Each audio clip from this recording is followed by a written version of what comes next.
Hello friends, कैसे हो आप सभी। आज भाई आप चैप्टर नंबर 1 जो आपने स्टार्ट किया हुआ है मैट्रिक्स उसको आगे कंटिन्यू कर रहे हैं। और आज के जो अपने टॉपिक रहने वाले हैं भाई वो डिटरमिनेंट से रिलेटेड है। ठीक है, पहला टॉपिक है डिटरमिनेंट, उसके बाद आप प्रॉपर्टीज ऑफ डिटरमिनेंट देखेंगे।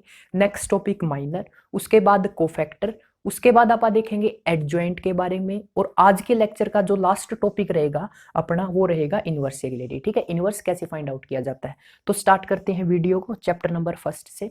तो जनरली आप लोगों को पता होना चाहिए भाई डिटरमिनेंट है क्या। ये आप लोग +2 में पढ़ के आए हैं, फिर भी मैं कुछ बेसिक चीजें हैं जिनसे स्टार्ट कर रहा हूं ताकि जो आगे मैं कंसेप्ट बताऊंगा उसके अंदर आप लोगों को कोई दिक्कत ना आए। तो सबसे पहले डिटरमिनेंट देखा जाए तो डिटरमिनेंट आप जनरली स्क्वायर मैट्रिक्स का कैलकुलेट कर सकते हैं।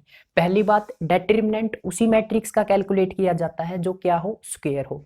अब स्क्वायर मैट्रिक्स के लिए कंडीशन क्या थी कि नंबर ऑफ रोज और नंबर ऑफ कॉलम क्या होने चाहिए, बराबर होने चाहिए। उसके बाद भाई जो अपना डिटरमिनेंट है वो क्या होती है, एक वैल्यू होती है। ठीक है, डिटरमिनेंट के लिए सिंबल क्या क्या हो सकते हैं, DET लिख के ए लिख देगा, ये डिटरमिनेंट का सिंबल है। ए लिख के उसके बाद आपने मोड लगा दिया, ये डिटरमिनेंट का सिंबल है। डेल्टा से भी डिटरमिनेंट को रिप्रेजेंट किया जा सकता है। अब बात आती है भाई डिटरमिनेंट कैलकुलेट कैसे करते हैं, तो उसके लिए एग्जांपल देखो।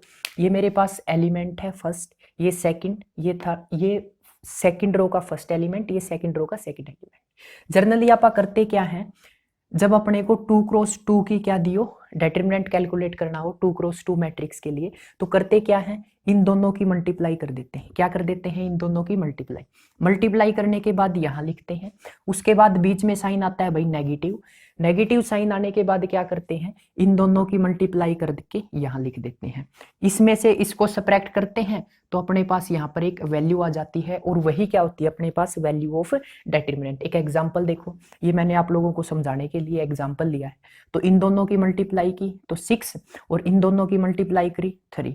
तो 6 में से 3 माइनस कर दिया तो वैल्यू ऑफ डिटरमिनेंट क्या आ गई भी मेरे पास, 3 आ गई। ठीक है, उसके बाद बात आती है कि अपन डिटरमिनेंट 3x3 का कैसे फाइंड आउट करते हैं, यानी कि 3x3 मैट्रिक्स या 3x3 डिटरमिनेंट है अपने पास, उसकी वैल्यू कैसे कैलकुलेट की जाती है।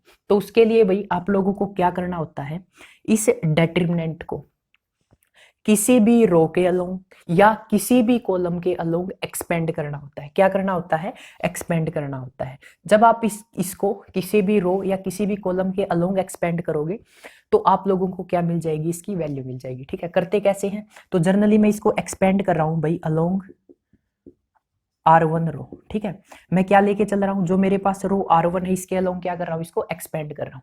तो जनरली एक्सपेंड करते हुए करना क्या होता है, मैं आप लोगों को बताता हूं। जिस रो के अलोंग एक्सपेंड कर रहे हैं फर्स्ट रो के, उसको छुपा लेते हैं। ठीक है, अब एलिमेंट कौन सा लिया है, सबसे पहले फर्स्ट एलिमेंट लेंगे, इस कॉलम को छुपा लेंगे। तो ये रो छुपा ली, ये कॉलम छुपा लिया। उसके बाद क्या बच गया भाई, आप लोगों को दिखाई दे रहा होगा। उसके बाद 3 0 1 0। उसके बाद क्या करते हैं, देखो फर्स्ट रो के अलोंग एक्सपेंड कर रहे हैं तो ये एलिमेंट यहां पर लिख दिया। उसके बाद इन दोनों को छुपाने के बाद क्या बचा, 3 0 1 0, इसको यहां पर लिख दिया। ठीक है, उसके बाद क्या करते हैं भाई, जो अपने पास ये सेकंड एलिमेंट होता है, क्या होता है सेकंड एलिमेंट, इसका साइन अपोजिट लेना होता है। अपोजिट कैसे, ये प्लस का है तो यहाँ आप माइनस का लेते हैं, अब ये माइनस का होता तो यहाँ आप प्लस का लेते हैं। ठीक है, तो अब क्या करना होता है, सेकंड रो के अलोंग एक्सपेंड कर रहे हैं तो इसके ऊपर रख लेंगे और जो फर्स्ट रो है उसके ऊपर रख लेंगे। ठीक है, अब क्या बचा, -1 लिख दिया, 0 लिख दिया, 4 लिखा, फिर 0। ठीक है, ये अपने पास आ गया। उसके बाद थर्ड एलिमेंट के साथ कोई छेड़खानी नहीं करनी होती, एज इट इज यहां पर लिख देते हैं। तो थर्ड रो के अलोंग और फर्स्ट, सॉरी थर्ड कॉलम और फर्स्ट ये छुपा लिए, बच गए क्या, -1 3 4 1, -1 3 4 1, इसको यहाँ पर लिख दिया। ठीक है, ये देखो अब 2x2 का क्या बन गया, डिटरमिनेंट बन गया। ये भी 2x2 का डिटरमिनेंट बन गया। सिमिलरली ये भी अपने पास 2x2 का डिटरमिनेंट आ गया, और इसको आप लोगों को अच्छे से सोल्व करना आता है। तो देखो 1 एज इट इज बाहर लिख दिया, इसको सोल्व किया तो 3 × 0 0, 1 - 1 0, तो ये 0 आ गया। उसके बाद माइनस का साइन 2 एज इट इज, उसके बाद 1 × 0 0, 4 × 0 0 आ गया। उसके बाद इसको सोल्व करेंगे, 3 बार लिख दिया। उसके बाद 1 × -1 1 आ गया, माइनस का साइन बीच में लगाते हैं। उसके बाद 4 × 3 12, ये आ गया माइनस का 13, माइनस का 13 आ गया। ठीक है, जब इनकी मल्टीप्लाई करेंगे तो मल्टीप्लाई कर देना, आंसर आ जाएगा भाई आप लोगों के पास, और जो आंसर आएगा वही अपने पास क्या होगी, वैल्यू ऑफ डिटरमिनेंट होगी। तो ये 12 3, ये अपने पास आंसर आ गया भाई, कितना 39, ठीक है, माइनस का। तो ये क्या आ गया आंसर, एक बारी वैल्यू कैलकुलेट करके देख लेना। उसके बाद अपने पास जो नेक्स्ट टॉपिक आता है भाई, वो जर्नली टॉपिक आता है अपने पास प्रॉपर्टीज ऑफ डेटरमिनेंट। तो प्रॉपर्टीज का आप लोगों को पता होना चाहिए भाई, ठीक है। तो सबसे पहली प्रॉपर्टी क्या है, if 2 rows and columns are 0। अगर मैं किसी भी डेटरमिनेंट के 2 रो, जैसे कि फर्स्ट रो ये होगी, अगर मैं किसी भी किसी भी डेटरमिनेंट की एक रो को या एक कॉलम को 0 कर देता हूं, तो मेरे पास क्या होगी भाई, जो डेटरमिनेंट की वैल्यू आएगी वो क्या आएगी, 0 आएगी, ठीक है। इसको मैंने 0 कर दिया, ठीक है। 0 करने के बाद मैं क्या कर रहा हूं, इसको C3 के अलोंग एक्सपेंड कर रहा हूं, या किसी के अलोंग भी एक्सपेंड करोगे तो जो इसकी वैल्यू आने वाली है वो क्या आएगी अपने पास, 0 आएगी, ठीक है।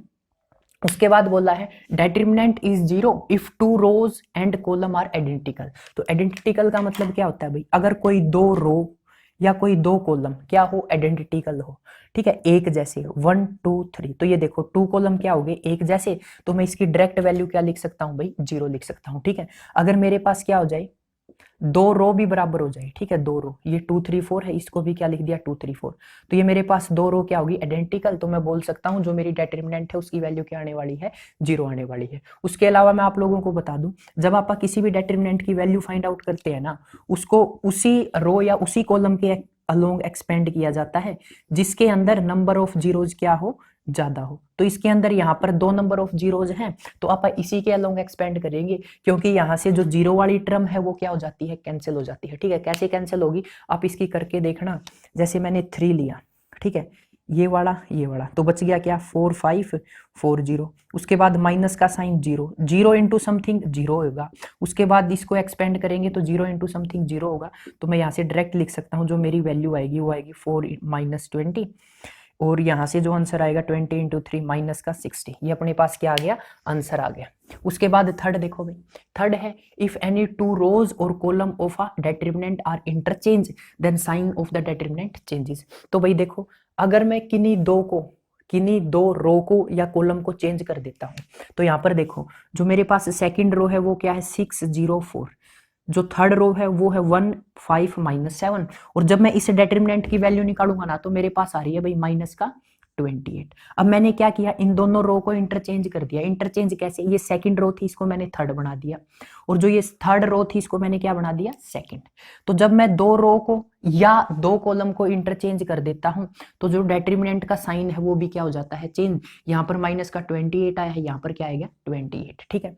उसके बाद नेक्स्ट प्रॉपर्टी है भाई अपने पास, the value of determinant remain unchanged if its row and column are interchange. देखो भाई अब यहाँ पर इसका मतलब क्या है, अभी मैंने बताया कि रो या कॉलम को इंटरचेंज करेंगे तो जो डेटरमिनेंट की वैल्यू है, ठीक है, उसका साइन चेंज हो जाता है। बट नेक्स्ट पॉइंट देखो, the value of determinant remain unchanged.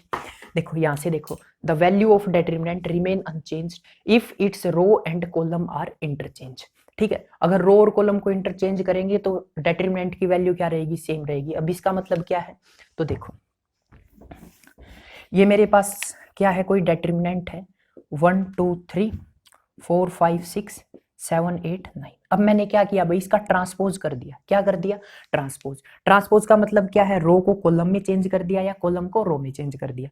तो क्या आएगी इसकी वैल्यू 1 4 7 2 5 8 3 6 9, ठीक है। तो जो इसकी वैल्यू आएगी और जो इसकी वैल्यू आएगी वो क्या रहेगी भाई, सेम रहेगी। ये पॉइंट नंबर 4 का क्या है मतलब है। बट इस केस में आप क्या कर रहे थे, सिर्फ एक रो का मतलब क्या है, इन 2 रो को इंटरचेंज कर रहे थे या इन 2 कॉलम को इंटरचेंज कर रहे थे, तब साइन चेंज होता है। अगर मैं सारी रो या सारी कॉलम को इंटरचेंज कर देता हूं तो वो वैल्यू आती है मेरे पास, वो क्या रहती है, सेम रहती है। उसके बाद जब मैं एलिमेंट्री रो या कॉलम ऑपरेशन लगाता हूं, जैसे कि मैंने क्या किया, R1 के अंदर R1 प्लस 2R2, ठीक है। ये कुछ इस तरह के ऑपरेशन आप लोगों ने पढ़े होंगे जिनको एलिमेंट्री रो या कॉलम ऑपरेशन बोला जाता है। जब मैं एलिमेंट्री रो या कॉलम ऑपरेशन अप्लाई करता हूं तो उस केस में भी जो मेरी वैल्यू ऑफ डेटरमिनेंट है वो क्या रहती है, सेम। पहले की वैल्यू निकालो और रो और कॉलम अप्लाई करने के बाद वैल्यू निकालेंगे तो भी क्या आएगी, सेम आएगी। उसके बाद भाई ये टॉपिक देखो, ये one of the most important topic है। यहाँ से क्वेश्चन आता है आप लोगों का, क्या है, अगर अपने को एरिया ऑफ ट्राइंगल निकालना है, अपने को कोऑर्डिनेट दे दिए ट्राइंगल के x1 y1 x2 y2 x3 y3। अब इसके जो अपने पास क्या है, एरिया है ट्राइंगल का, वो कैसे निकालेंगे, तो उसके लिए हाफ बार लिखा जाता है, x1 x2 x3 y1 y2 y3 1 1 1, ठीक है। जब मैं यहाँ पर वैल्यू पुट कर दूंगा x1 x2 x3, ये दिए हुए हैं x1 x2 x3, उसके बाद y1 y2 y3 y1 y2 y3 यहाँ पर पुट कर दिया, उसके बाद लास्ट में लिख दिया 1 1 1। और इस डिटरमिनेंट को सोल्व कैसे किया जाता है मैंने आप लोगों को यहाँ पर बताया था। तो आप लोग जब इसकी वैल्यू निकालोगे तो वो वैल्यू क्या होगी, एरिया ऑफ ट्राइंगल होगी, ठीक है। कुछ ना कुछ वैल्यू आएगी, तो वो वैल्यू क्या होगी, एरिया ऑफ ट्राइंगल। अब मैंने नेक्स्ट में क्या किया, जो मेरे पास क्या थे, कॉलम थे, उनको चेंज कर दिया किसके अंदर, रो के अंदर। तो ये मेरे पास क्या हो गया, इसका ट्रांसपोज हो गया। जब मैंने इसका ट्रांसपोज किया तो ये वैल्यू आएगी। तो दोनों से जो आप वैल्यू कैलकुलेट करोगे तो क्या आएगी, सेम आएगी। और इसको फाइंड आउट करके देख लेना। उसके बाद जो अपने पास नेक्स्ट टॉपिक आता है भाई, वो आता है माइनर। जनरली माइनर का जो सिंबल होता है अपने पास, वो होता है मेरे पास एम, ठीक है। अपने हिसाब से एडजस्ट करते हैं, जैसे कई बुक्स इसको कुछ लिख देती है, कई बुक इसको कुछ लिख देती है, ठीक है। तो माइनर का सिंबल एम, ये कंपलसरी नहीं है, बाकी आप मान के चलते हैं कि माइनर का जो अपने पास सिंबल है वो क्या है, कैपिटल एम। अब इसका मतलब क्या है, देखो माइनर ऑफ अ एलिमेंट, कौन सा एलिमेंट ले लिया, ए आई जे, यानी कि कोई भी एलिमेंट ले लिया, इज एक्सप्रेस्ड एज एम आई जे, यानी कि ये मेरे पास कोई एलिमेंट है मैट्रिक्स का, और कैपिटल एम आई जे से यानी कि ये मेरे पास उस एलिमेंट का क्या है, माइनर है। And it is obtained by removing ith row and jth column, ठीक है। इसको कैलकुलेट कैसे किया जाता है, या तो ith रो को रिमूव कर दो या jth कॉलम को रिमूव कर दो, तो अपने पास क्या आ जाएगा, माइनर आ जाएगा, ठीक है। अब इसका एग्जाम्पल देखो भाई, इस डेटरमिनेंट और माइनर के अंदर बस माइनर सा डिफरेंट है, वो क्या है, अगर आप लोगों को वो समझ में आ गया ना, तो आप माइनर और डेटरमिनेंट में कंफ्यूज नहीं होगे। तो एक बार इसका देखो, एक बार 2 -3 5 6 0 4 1 5 -7, ये आप लोगों को कोई डेटरमिनेंट दे दिया और बोल दिया इसका माइनर फाइंड आउट करो। जब मैं इसका माइनर फाइंड करूंगा तो मैं फर्स्ट एलिमेंट मान लेता हूं M11 आएगा, सेकंड एलिमेंट मेरे पास आएगा M12, थर्ड एलिमेंट मेरे पास M13। अब बात आती है मैं कैसे मान रहा हूं, फर्स्ट रो का फर्स्ट एलिमेंट यानी कि पहला माइनर हो गया, फर्स्ट रो का सेकंड कॉलम दूसरा माइनर हो गया, फर्स्ट रो का तीसरा कॉलम तीसरा माइनर हो गया, ठीक है। सिमिलरली ये मान लेता हूं भाई, जब मैंने इसको फाइंड आउट किया तो ये मेरे पास क्या आ गए, माइनर आ गए, ठीक है। A31 A32 A33, ठीक है। अब वहां पर चलते हैं, तो देखो ये मैंने क्या मान लिया, माइनर मान लिया, तो ये आएगा, मैंने गलत, ये देखो 2 3 यहाँ पर एलिमेंट गलत लिख दिए, ये मेरे पास होगा जर्नली 3 1, ये मेरे पास होगा 3 2, और ये मेरे पास क्या होगा 3 3। अब इस केस में देखो जर्नली करना क्या होता है, किसी भी रो के अलोंग या कॉलम के अलोंग एक्सपेंड करते हैं। जब आप इसकी वैल्यू ऑफ डिटरमिनेंट निकालते हैं ना, तो क्या करते हैं, 2 एलिमेंट लिया तो इन एलिमेंट्स को छुपा लेते हैं और यहाँ पर क्या कर देते हैं 5 -7, ठीक है। इसका साइन इंटरचेंज कर देते थे, प्लस का 3 आ जाएगा। अब ये वैल्यू क्या आएगी मेरे पास 6 4 1 -7। उसके बाद देखो भाई, जब मैं यहाँ पर प्लस का 5 लिखूंगा तो मेरे पास वैल्यू क्या आएगी, ये आएगी 6 0 1 5, ठीक है। आप ऐसे क्या कैलकुलेट करते हैं, डिटरमिनेंट की वैल्यू। बट आप माइनर के केस में क्या करते हैं भाई, माइनर के केस में ओनली एंड ओनली ये जो 2 है ना, इसको हटा देते हैं। जैसे फर्स्ट रो के अलोंग एक्सपेंड किया तो जो ये 2 लिखा होता है ना, इसको क्या कर देते हैं, रिमूव कर देते हैं, और बच क्या जाता है 5 -7, ठीक है। तो ये मेरे पास M11 माइनर हो गया, यानी कि फर्स्ट रो का फर्स्ट कॉलम जो आएगा, फर्स्ट रो का फर्स्ट कॉलम का जो माइनर आएगा ये आएगा। जस्ट करना क्या होता है, इसको रिमूव कर देना होता है, ठीक है। सिमिलरली जब मैं M12 निकालूंगा तो ये वाला एलिमेंट है, क्या करेंगे, इस पूरी रो को और इस पूरे कॉलम को और इस रो को क्या कर लेते हैं, छुपा, बच के आगे 6 4 1 -7। तो ये मेरे पास क्या हो जाएगा, फर्स्ट रो का सेकंड कॉलम का जो माइनर आएगा उसकी वैल्यू क्या आएगी। सिमिलरली M13 कैलकुलेट करेंगे तो कैसे कैलकुलेट करेंगे, तो इस तरह से ये बच गया 6 0 1 5, ये 13 माइनर हो गया। अगर मैं आप लोगों से कहूं कैलकुलेट करो M21, क्या कैलकुलेट करूं, M21 अगर आप लोग कैलकुलेट करते हो तो ये पूरी रो और ये पूरा कॉलम और ये रो छुपा लोगे, बच गई क्या, ये बच गए माइनस का 3 5 5 और 7। तो ये मेरे पास M21 की वैल्यू आ जाएगी। सिमिलरली M22 की वैल्यू कैलकुलेट करेंगे तो ये मेरे पास कुछ इस तरह से बच गया, क्या 6 4 1 -7, ठीक है। सिमिलरली M23 M31 M32 और M33 की वैल्यू निकाली जाती है और इसको क्या बोलते हैं, माइनर बोलते हैं, ठीक है। तो जनरली जहां पर कंफ्यूजन होती है भाई माइनर और कोफैक्टर के अंदर होती है, तो आप लोगों को बता दूं, माइनर आप लोगों को कुछ इस तरह से निकालना होता है, और यहाँ पर बोला गया है minor of element AIJ is expressed as MIJ, ठीक है। And it is obtained by removing ith row और ith कॉलम, ठीक है। यानी कि जो आप बाहर एलिमेंट लिखते हैं ना माइनर के अंदर, वो बाहर एलिमेंट नहीं लिखना होता, ठीक है। उसके बाद जो नेक्स्ट टॉपिक आता है अपने पास वो आता है भाई कोफैक्टर। अब कोफैक्टर के अंदर क्या होता है भाई,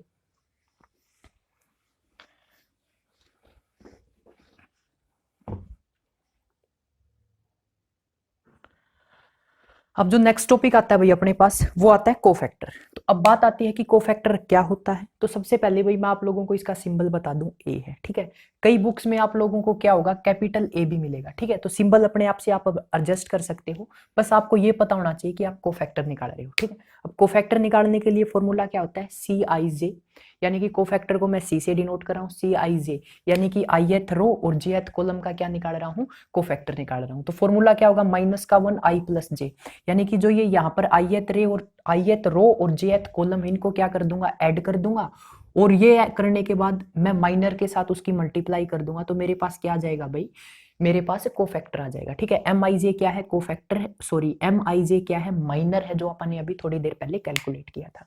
उसकी मल्टीप्लाई किसके साथ करनी है, -1 i + j। अगर मैं माइनर की मल्टीप्लाई -1 i + j के साथ कर देता हूं तो मेरे को क्या मिलेगा, कोफैक्टर मिलेगा। अब एग्जाम्पल देखो, ये मेरे पास क्या था, एग्जाम्पल जो अभी थोड़ी देर पहले करवाया था आप लोगों को। अब मैं क्या कर रहा हूँ, जर्नली कोफैक्टर निकाल रहा हूँ, ठीक है, C11। तो इसके जब आप कोफैक्टर निकालेंगे तो क्या आएगा, C11, C12, C13, C21, C22, C23, C31, C32 और C33, ये अपने पास इसके कोफैक्टर आएगी। तो मैं इस कोफैक्टर की क्या कर रहा हूँ, वैल्यू फाइंड आउट कर रहा हूँ। तो कैसे, -1 i + j, i क्या है, ith रो jth कॉलम, तो यहाँ पर 1 1 है, तो 1 + 1 क्या हो गया, 2, इनटू में माइनर कैसे निकालते थे, जो एक रो के अलोंग एक्सपेंड करते थे, तो मैं फर्स्ट रो के अलोंग एक्सपेंड कर रहा हूँ, तो मेरे पास क्या बचेगा, 0 4 5 -7, तो ये लिख दिया।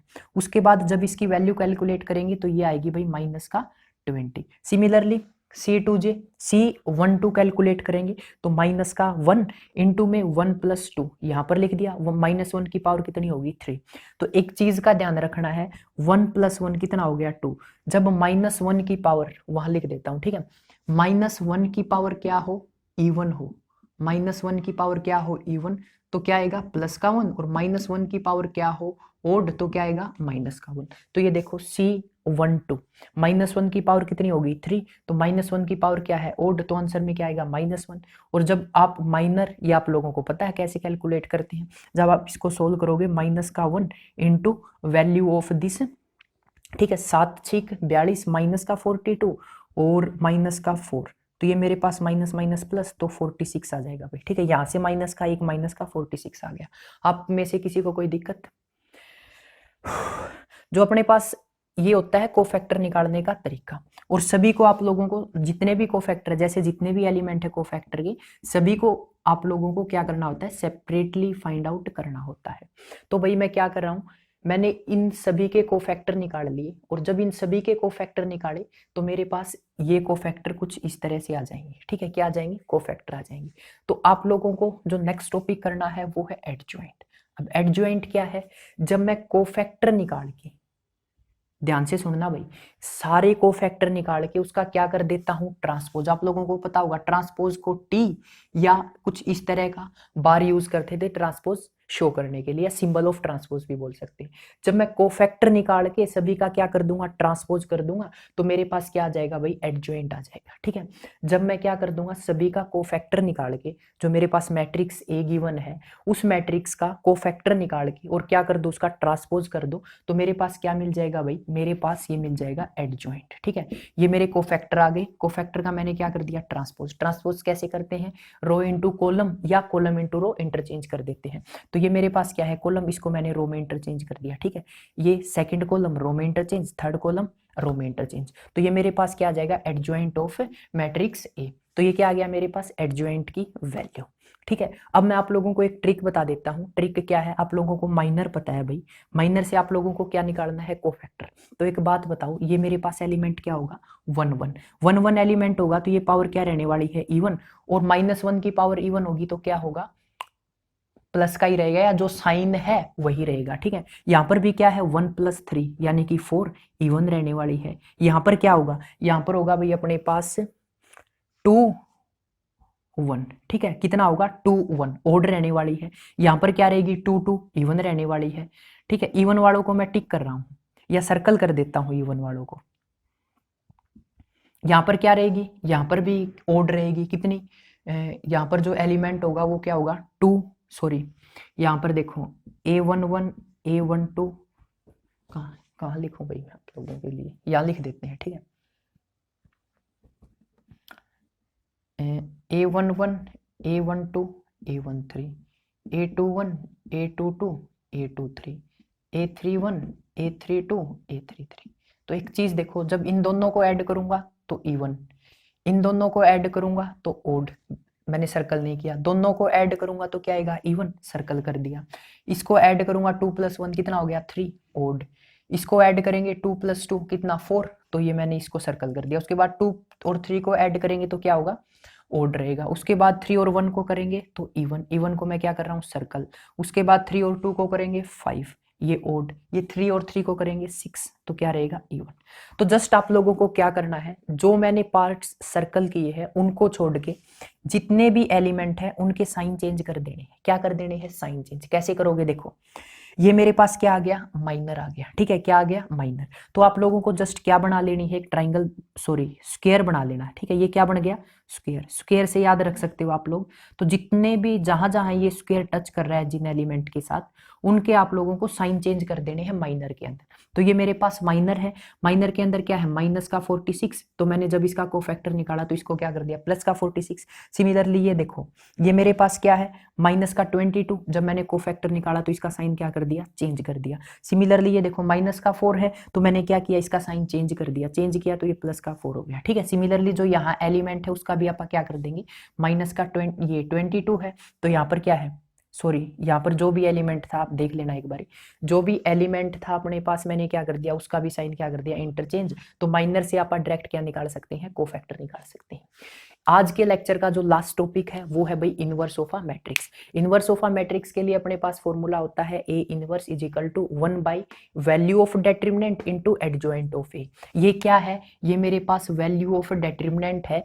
जब आप किसी भी डेटरमिनेंट की वैल्यू निकालते हैं, ठीक है, क्या निकालते हैं, वैल्यू, उसको किसी भी रो के अलोंग एक्सपेंड करके, ठीक है, एक्सपेंड करेंगे 5 6 8 9 सेकंड के साथ साइन चेंज माइनस का 2, ठीक है, आप लोगों को पता है। तो सबसे पहले क्या किया, वैल्यू ऑफ डेटरमिनेंट, और एडजॉइंट ऑफ ए कैसे निकालते हैं वो मैं आप लोगों को बता चुका हूं। तो वर्किंग रूल क्या रहने वाला है, स्टेप 1 में आप लोगों को वैल्यू ऑफ डेटरमिनेंट निकालनी है। क्या, वैल्यू ऑफ डेटरमिनेंट। तो यहाँ पर भाई सिंगुलर और नॉन सिंगुलर का केस आता है। सिंगुलर और नॉन सिंगुलर क्या है वो मैं आप लोगों को नेक्स्ट लेक्चर में बताना हूँ। इतने ये करना, ये वाला जो फॉर्मूला इसको याद कर लेना। स्टेप 1 में क्या करना है, वैल्यू ऑफ डेटरमिनेंट निकालनी है, ठीक है। और एक कंडीशन है कि value of determinant not equal to 0 आनी चाहिए। जो मैं सिंगुलर और नॉन सिंगुलर का कंसेप्ट बोल रहा हूँ ना, वो यही है कि वैल्यू ऑफ डेटरमिनेंट 0 आ रही है या नहीं आ रही है, ठीक है। तो ये मेरे पास देखो वैल्यू ऑफ डेटरमिनेंट क्या आ गई, नॉट इक्वल टू 0। उसके बाद देखो स्टेप सेकंड में आप लोगों को कोफैक्टर निकालने हैं, ये मैट्रिक्स के जो आप लोगों को दे रखी है। उसके बाद कोफैक्टर का ट्रांसपोज कर देना। जैसे ही कोफैक्टर का ट्रांसपोज करोगे तो आप लोगों को जो मैट्रिक्स ए है उसका क्या मिल जाएगा, एडजॉइंट। लास्ट स्टेप में क्या करना है, वैल्यू पुट कर देनी है डेटरमिनेंट की और एडजॉइंट की, और जो भी आई उसको क्या कर लेना, थोड़ा बहुत सोल्व कर लेना, और जो लास्ट में आप लोगों का आंसर आएगा वो क्या मिल जाएगा, आप लोगों को इनवर्स मिल जाएगा, ठीक है। ये नॉर्मली स्टेप है जो आप लोगों को क्या करनी है, फॉलो करनी है। तो आई थिंक आप लोगों को समझ में आ गया होगा। उसके अलावा भाई आप लोग जितने भी मेरे पास नोट्स वगैरह के लिए मैसेज करते हो, तो भाई मैं इंडिविजुअली सभी का रिप्लाई नहीं कर सकता और सभी के पास नोट सेंड नहीं कर सकता। तो आप सभी से रिक्वेस्ट है, आप लोग क्या करें भाई, टेलीग्राम ग्रुप को ज्वाइन कर लें। उसके अंदर मैं आप लोगों के पास नोट सेंड कर दूंगा। उसके अलावा जो व्हाट्सएप ग्रुप बना रखा है भाई, वो लगभग फुल है। 257 मतलब होने चाहिए उसके अंदर मेंबर्स। तो आई थिंक 254 255 256 257 यहाँ तक रेशियो रहता है, ठीक है। तो आपकी किस्मत के ऊपर डिपेंड है। जब डिस्क्रिप्शन में लिंक है उसके ऊपर क्लिक करते हो, ग्रुप ज्वाइन हो जाता है तो अच्छी बात है, और अगर नहीं होता तो टेलीग्राम का ग्रुप ज्वाइन कर लेना, ठीक है। इंडिविजुअली नोट सेंड कर पाना मेरे लिए पॉसिबल नहीं है। आज के दिन अगर मैं मैसेज की बात करूं तो 200 से 250 मैसेज आए हुए हैं, ठीक है। तो सभी के पास नोट सेंड करना पॉसिबल नहीं है। आप लोग भी प्लीज समझे, ग्रुप ज्वाइन कर ले, वहां आप लोगों के साथ नोट शेयर कर दिए जाएंगे। Thanks for watching creative study AK, और वीडियो को भाई ज़्यादा से ज़्यादा शेयर कर दो और लाइक कर दो, और चैनल के ऊपर नए हो तो चैनल को सब्सक्राइब करना ना भूलें। Again thanks for watching creative study.